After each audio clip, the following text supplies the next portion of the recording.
ये कथा सुखदेव जी महाराज परीक्षित को सुना रहे हैं, तो सुनाते समय परीक्षित महाराज को संबोधन देते हुए कहते हैं कुरुद्वह। श्लोक की 4 लाइन है ना, तो उसमें दूसरी लाइन के अंत में आप शब्द देख सकते हैं कुरुद्वह।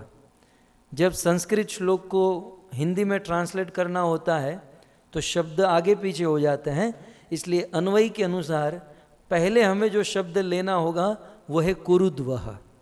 कुरुद्वह माने हे कुरुद्वह, माने परीक्षित महाराज को संबोधन देते हैं कि हे कुरुद्वह, हे परीक्षित।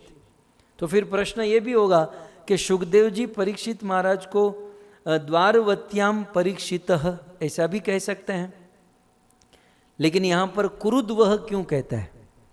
तो जब जब कोई संत आचार्य संबोधन देता है या सुखदेव गोस्वामी महाराज परीक्षित को जब जब संबोधन देते हैं तो उसमें उनका कुछ विशेष भाव, उसमें उनका कुछ विशेष मैसेज होता है।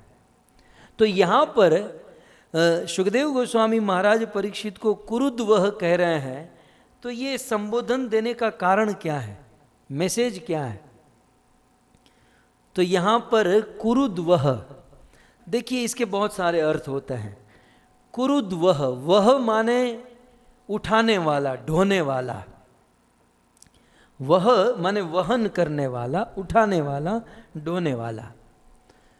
जैसे श्रीमद् भागवत के 10वें स्कंद में आया है, हमने सुना कि जैसे ही कृष्ण वसुदेव जी ने कृष्ण को उठाया तो वहाँ पर सुखदेव जी कहते हैं तम कृष्ण वाह, कृष्ण वह, कृष्ण को उठाया। तो यहाँ पर परीक्षित को कहते हैं कुरुद्वह, अर्थात कुरुवंश को उठाने वाले। वह माने भरण पोषण करना, पालन करना, इसका एक अर्थ।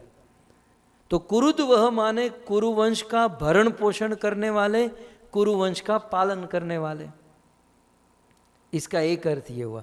तो सुखदेव गोस्वामी महाराज परीक्षित को कुरुवंश का पालन करने वाला कह रहे हैं। ठीक है, ये तो अर्थ समझ में आ गया।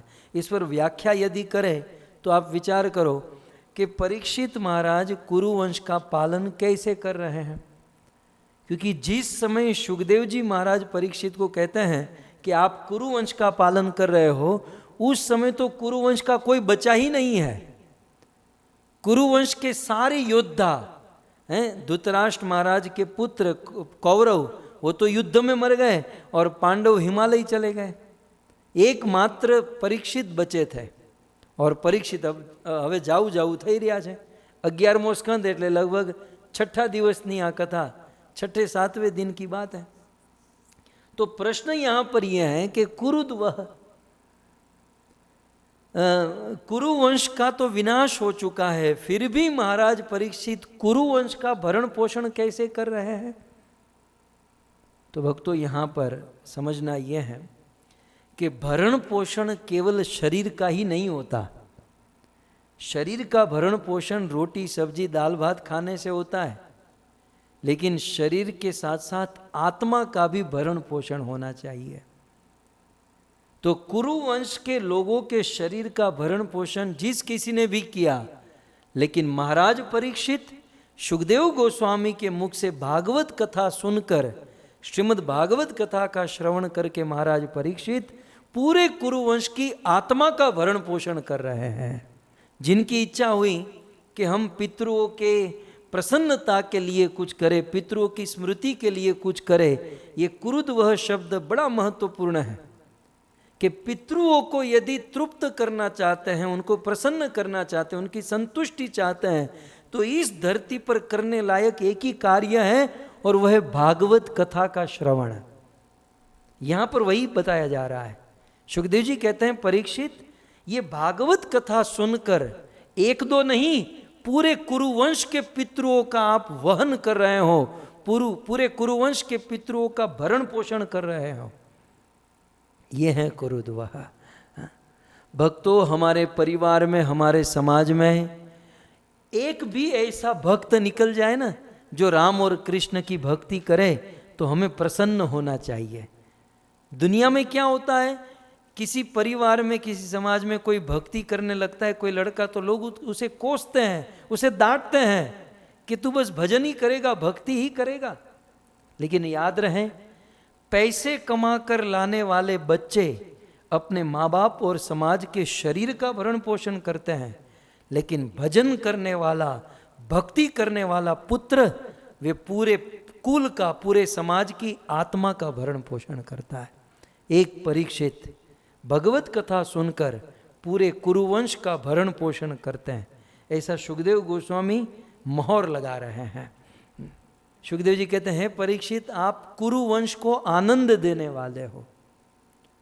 तो यहां पर भी यही अर्थ लगता है कि सारे कुरुवंश के लोग तो मर गए, और मरकर पता नहीं कोई नरक गया, कोई स्वर्ग गया, कोई कहाँ गया, लेकिन वो जहां जहां, चाहे नरक में हो, चाहे स्वर्ग में, चाहे कहीं भी हो, अपने मरे हुए पितरों को आनंद देने वाले परीक्षित हैं, ऐसा सुखदेव जी कहते हैं। क्यों? क्योंकि परीक्षित आप भागवत कथा का श्रवण कर रहे हो। सो भक्तों, भागवत कथा का श्रवण करने से हमारे पितरों का जो निधन हो चुका है, यदि हम उनको प्रसन्न करना चाहते हैं, तृप्त करना चाहते हैं, तो ये भागवत कथा से उत्तम और कोई उपाय नहीं है। सो बहुत सुंदर ये निर्णय है श्रीमद् भागवत कथा का श्रवण। श्रीमद् भागवत में वेदव्यास मुनि ने लिखा है कि जितने समय तक किसी के बच्चे, किसी के पुत्र पौत्र संतान इस पृथ्वी पर भागवत सुनते हैं, जितने समय तक, टाइम रेंज जितनी होती है, जितने समय तक किसी के बच्चे पुत्र पौत्र भागवत सुनते हैं, उतने समय तक उनके पितृलोक में फीस्ट खाते हैं। फीस्ट समझते हैं ना? दाल भात शाक रोटी, खीर पूड़ी सब्जी पकवान मिष्ठान, बिल्कुल फीस्ट करते हैं, बिल्कुल भोजन, नाचते हैं वहाँ पर पितृगण, जब तक यहाँ पर कोई भागवत कथा का श्रवण करता है। और इसका ज्वलंत प्रमाण है श्री प्रहलाद महाराज। नरसिंहदेव भगवान जब हिरण्यकशिपु को मार दिए तो प्रहलाद महाराज ने यही कहा, जो भी हो प्रभु, मेरे पिताजी असुर थे, लेकिन जैसे भी थे मेरे पिता थे, मैं आपसे और कुछ न मांगूं, लेकिन मेरे पिता को सदगति दे दीजिएगा।